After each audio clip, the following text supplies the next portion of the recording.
Hello friend, तो आप सबका स्वागत है हमारे करंट टुडे चैनल में। तो आज डेट है 4 अगस्त। स्टार्ट करते हैं आज का करंट सेशन। पहले तो फ्रेंड मैं आपको ये बताना चाहूँगा कि 3 अगस्त को जो करंट सेशन अपलोड नहीं हो पाया था टेक्निकल इशू के कारण, वो 3 और 4 अगस्त का दोनों 4 अगस्त को होगा। आज ही के दिन अपलोड किया गया है। तो स्टार्ट करते हैं आज का सेशन। हमारा फर्स्ट क्वेश्चन है, विश्व यूएफओ दिवस कब बनाया जाता है? विश्व यूएफओ दिवस ये बनाया जाता है 2 अगस्त को। कब? 2 अगस्त को। और क्यों बनाया जाता है? इसको बनाया जाता है इसके अस्तित्व में भरोसे के लिए। जो ये उड़न तस्त्रियाँ होती हैं जो वैज्ञानिकों के द्वारा कभी कभी देखी जाती हैं, इनका जो अस्तित्व होता है उसमें भरोसे के लिए इसको बनाया जाता है। चलते हैं नेक्स्ट क्वेश्चन, क्वेश्चन नंबर 2। हाल ही में मानकौर का निधन हुआ है, वह किससे संबंधित है? मानकौर जो है वो एक हमारी एथलीट धावक हैं, एथलीट हैं जो कि धावक हैं, जिनका 103 साल की उम्र में निधन हुआ है। इन्हें राष्ट्रपति जी के द्वारा नारी शक्ति पुरस्कार से भी सम्मानित किया गया था। चलते हैं नेक्स्ट क्वेश्चन, क्वेश्चन नंबर 3। हाल ही में G20 संस्कृति मंत्रियों की बैठक में भारतीय प्रतिनिधि मंडल का नेतृत्व किसने किया? ये भारतीय प्रतिनिधि मंडल का नेतृत्व किसके द्वारा किया गया? ये किया गया है मीनाक्षी लेखी के द्वारा। किसके द्वारा? मीनाक्षी लेखी के द्वारा। Just a minute. Meenakshi Lekhi के द्वारा ये किया गया है। G20 संस्कृति बैठक का प्रतिनिधि मंडल का नेतृत्व किया गया है। G20 आया है तो G20 के बारे में डिस्कस कर लेते हैं। G20 की स्थापना कब हुई थी? G20 की स्थापना हुई थी 26 सितंबर 1999 को। 26 सितंबर 1999 को स्थापना हुई थी। और इससे कितने मेंबर कंट्रीज हैं? 19 देश प्लस यूरोपियन संघ। 19 देश प्लस एक यूरोपियन संघ, मतलब 20 इसके मेंबर कंट्रीज हैं। ठीक है। और इसके चेयरमैन कौन है G20 के? G20 के चेयरमैन है मारियो ड्रागी। कौन है? मारियो ड्रागी। सॉरी। और इसके 20 मेंबर कंट्रीज के एक बार मैं आपको जल्दी से नाम बता देता हूँ। पहला है Argentina, Australia, Brazil, Canada, USA, Mexico, India के नॉर्थ में चाइना के नॉर्थ में रशिया के ईस्ट में तुम्हारा साउथ कोरिया, फिर आते हैं अफ्रीका कॉन्टिनेंट में साउथ अफ्रीका, फिर उससे जाते हैं यूरोपियन कॉन्टिनेंट में। तो यूरोपियन कॉन्टिनेंट में पढ़ते हैं हमारे फ्रांस, जर्मनी, इटली, तुर्की, और फिर जापान, इंडोनेशिया। ये हमारी 20 कंट्रीज हैं। ठीक है। चलते हैं नेक्स्ट क्वेश्चन, क्वेश्चन नंबर 4। हाल ही में इसरो उड़ाना ने अंतर्राष्ट्रीय क्रिकेट से संन्यास लिया है, वह किससे संबंधित है? ये श्रीलंका के क्रिकेटर हैं। कहाँ के? श्रीलंका के क्रिकेटर हैं जो कि बॉलिंग करते हैं, जो कि बॉलर हैं एक। ठीक है। अब श्रीलंका है तो श्रीलंका के बारे में डिस्कस कर लेते हैं। श्रीलंका की कैपिटल क्या है? श्रीलंका की कैपिटल है जयवर्धनेपुरा। क्या है? जयवर्धनेपुरा। और श्रीलंका के राष्ट्रपति कौन है? गोलबया राजपक्षे।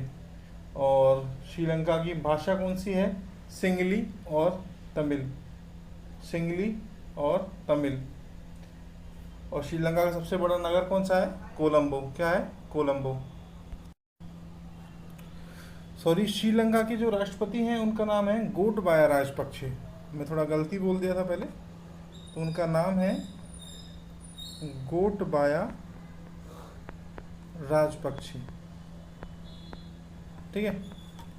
चलते हैं नेक्स्ट क्वेश्चन, क्वेश्चन नंबर 5। हाल ही में टोक्यो ओलंपिक में पीवी सिंधु ने कौन सा पदक जीता है? पीवी सिंधु के द्वारा कांस्य पदक जीता गया है। कौन सा? कांस्य पदक जीता गया है। इससे पहले 2016 में इनके द्वारा रजत पदक जीता गया था। 2016 में इनके द्वारा। और पीवी सिंधु को राजीव गांधी खेल रत्न पुरस्कार से भी सम्मानित किया जा चुका है। और इससे पहले इनको पद्मश्री, जो कि हाईएस्ट सिविलियन अवार्ड होता है, पद्मश्री अवार्ड, उससे भी इनको सम्मानित किया जा चुका है। और पद्म भूषण, जो कि थर्ड सिविलियन अवार्ड होता है, उससे भी इनको नवाजा जा चुका है।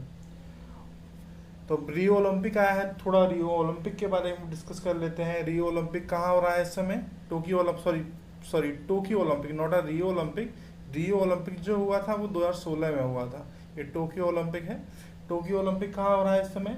ये हो रहा है जापान में, जापानी कैपिटल टोक्यो में। और ओलंपिक का इस बार का मोटो क्या है?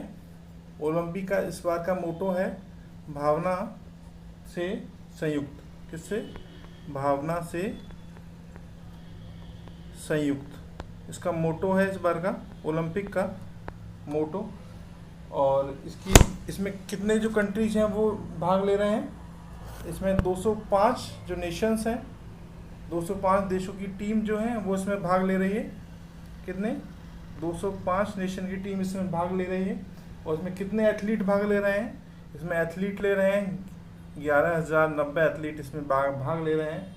और इसमें 33 स्पोर्ट खेले जाएंगे। कितने? 33 स्पोर्ट्स इसके अंतर्गत खेले जाएंगे। और इसके आगे 2020 वाला टोक्यो ओलंपिक अभी चल रहा है, तो इसके बाद जो ओलंपिक होगा वो 2022 में होगा, विंटर का 2022 में बीजिंग में। और 2024 में जो होगा वो होगा पेरिस में, वो होगा समर ओलंपिक। ठीक है, चलते हैं नेक्स्ट क्वेश्चन नंबर 6। हाल ही में किसने लेखा महानियंत्रक के रूप में पदभार ग्रहण किया है? ये किसके द्वारा किया गया है? ये किया गया है दीपक दास के द्वारा। किसके द्वारा? दीपक दास के द्वारा। इसका कंट्रोलर जनरल ऑफ अकाउंट का कहा जाता है इंग्लिश में, कंट्रोलर जनरल ऑफ अकाउंट। ये दीपक दास जो है ये 25वें अधिकारी हैं। ये सीजीए जो होता है, ये सरकार का जो खाता होता है उसका रक्षक होता है। सरकार का जो खाता होता है ना, उसका रक्षक होता है ये CGA, controller general of account. ये जो कर होता है, कर मुख्य, वो क्या बोलते हैं उसे, कर नियंत्रक भी एक तरीके से कह सकते हैं। चलते हैं नेक्स्ट क्वेश्चन नंबर 7। हाल ही में नौसेना स्टाफ के उप प्रमुख के रूप में किसने पदभार ग्रहण किया है? ये किया है एसएन घोरमडे। किसने? एसएन घोरमडे। एसएन घोरमडे। चलते हैं नेक्स्ट क्वेश्चन। उन्होंने रिप्लेस किया, किसको किया है इन्होंने? एसएन घोरमडे ने इन्होंने रिप्लेस किया है अशोक कुमार को। इनको पदस्थापित करके ये एसएन घोरमडे बने हैं। कौन बने हैं? नौसेना के उप प्रमुख। ठीक है, नेक्स्ट क्वेश्चन है क्वेश्चन नंबर 8। हाल ही में डिफेंस एक्सपो का आयोजन किया जाएगा। ये कहाँ किया जाएगा? ये किया जाएगा गुजरात में। कहाँ? गुजरात में। इससे पहले कहाँ हुआ था? इससे पहले हुआ था यूपी के लखनऊ में, जो कि 2020 में हुआ था। और 2021 में जो होना था उसको कोविड-19 के कारण इसको बढ़ा दिया गया आगे, और इसको अब 2022 में किया जाएगा। ये किया जाएगा 11 मार्च से 13 मार्च के बीच। 11 मार्च से 13 मार्च के बीच इसका आयोजन किया जाएगा गांधीनगर में। और ये डिफेंस एक्सपो का 12वां संस्करण होगा। ये डिफेंस एक्सपो जो होता है एक तरह की प्रदर्शनी होती है। जितने भी हमारे डिफेंस इक्विपमेंट होते हैं उनको प्रदर्शनी के तौर पे लगाया जाता है, उनका मॉडल जो होते हैं उनको लगाया जाता है। ठीक है, चलते हैं नेक्स्ट क्वेश्चन नंबर 9। हाल ही में किस राज्य सरकार ने गौरक्षा के लिए एक विशेष टास्क फोर्स की घोषणा की है? ये किस सरकार के द्वारा की गई है? ये की गई है हरियाणा सरकार के द्वारा। अब हरियाणा आया है तो हरियाणा के बारे में डिस्कस कर लेते हैं। हरियाणा की कैपिटल क्या है? चंडीगढ़। हरियाणा के सीएम कौन है? मनोहर लाल खट्टर। और हरियाणा के गवर्नर श्री बंडारू दात्रे। कौन? बंडारू दात्रे। हरियाणा के गुरुग्राम में एक अनाज एटीएम खोला गया था।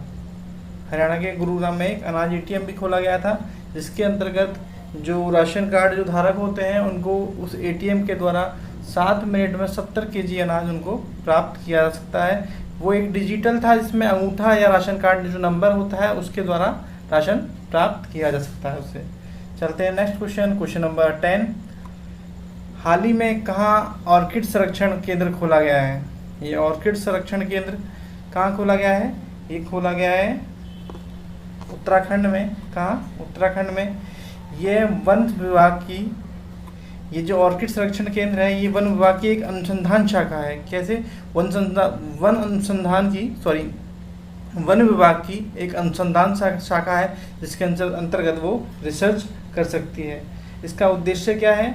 संरक्षण करना और पर्यटन को बढ़ावा देना। ऑर्किड संरक्षण केंद्र खोलने का उद्देश्य क्या है गवर्नमेंट का? इसको संरक्षण करना और पर्यटन को बढ़ावा देना। ये उत्तराखंड के चमोली डिस्ट्रिक्ट में खोला गया है और ये उत्तराखंड का पहला ऑर्किड संरक्षण केंद्र है। ठीक है, अब उत्तराखंड आया है तो उत्तराखंड के बारे में भी डिस्कस कर लेते हैं। उत्तराखंड की कैपिटल क्या है? देहरादून। और उत्तराखंड के सीएम कौन है? पुष्कर सिंह धामी। और गवर्नर बेबी रानी मौर्य। गवर्नर कौन है? बेबी रानी मौर्य। चलते हैं नेक्स्ट क्वेश्चन, क्वेश्चन नंबर 11। हाल ही में किस राज्य में वनों के संरक्षण के लिए नीति लाने का निर्णय किया है? ये किस सरकार के द्वारा किया गया है? ये किया गया है राजस्थान सरकार के द्वारा। किसके द्वारा? राजस्थान सरकार के द्वारा। अब राजस्थान आया है तो राजस्थान के बारे में थोड़ा सा डिस्कस कर लेते हैं। राजस्थान की कैपिटल क्या है? जयपुर। सीएम कौन है? अशोक गहलोत। गवर्नर कालराज मिश्र। चलते हैं नेक्स्ट क्वेश्चन, क्वेश्चन नंबर 12। हाल ही में किस राज्य सरकार ने मुख्यमंत्री वात्सल्य योजना शुरू की है? मुख्यमंत्री वात्सल्य योजना किस राज्य सरकार के द्वारा शुरू की गई है?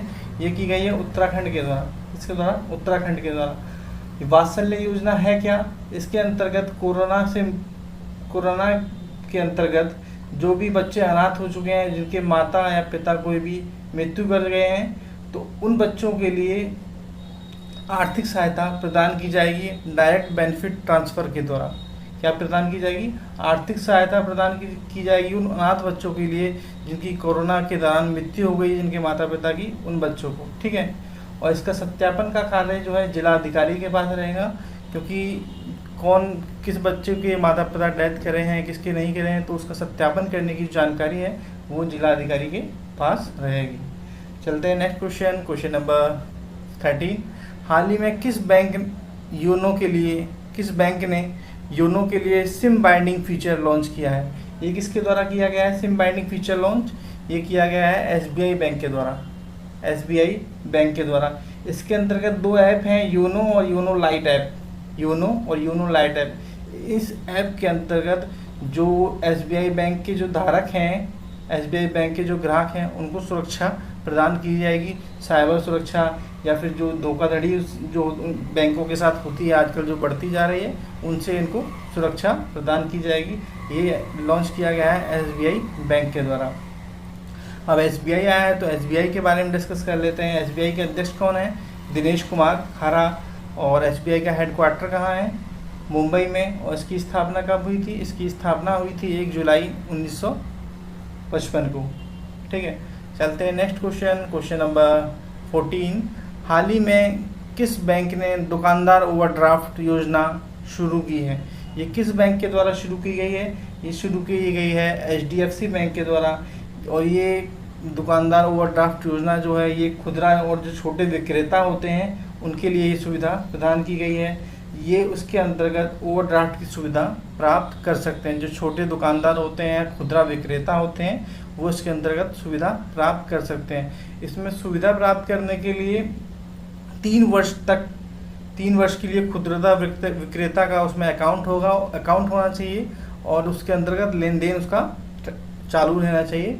तो उसके अंतर्गत वो 50,000 से लेकर 10 लाख तक का अमाउंट जो है ओवरड्राफ्ट जो है प्राप्त कर सकता है। और उससे करने से पहले इसको 6 मंथ का जो है बैंक में विवरण भी देखा जाएगा। ठीक है, ओवरड्राफ्ट देने से पहले बैंक के द्वारा। चलते हैं नेक्स्ट क्वेश्चन, क्वेश्चन नंबर 15। हाल ही में अर्मेनिया के नए प्रधानमंत्री कौन बने हैं? अर्मेनिया के नए प्रधानमंत्री बने हैं निकोल पाशिनियान।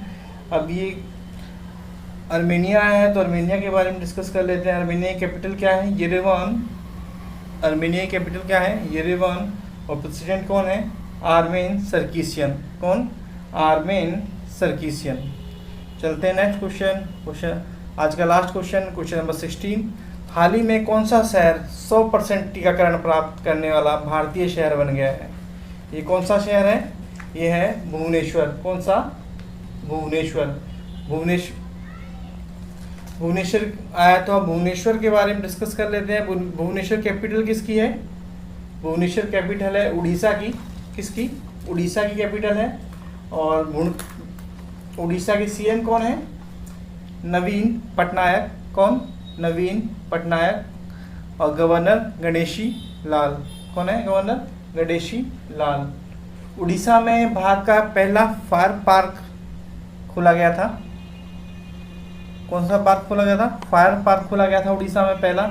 और पहला विश्व कौशल केंद्र भी भुवनेश्वर में खोला गया था। पहला विश्व कौशल केंद्र भी भुवनेश्वर में खोला गया था। और एक उड़ीसा का पहला भारत का पहला फायर पार्क उड़ीसा में ही खोला गया था। चलते हैं आज की डिस्कशन यहीं खत्म करते हैं। तो आप सभी को पसंद आए लाइक कमेंट सब्सक्राइब जरूर कीजिएगा। Thanks for all.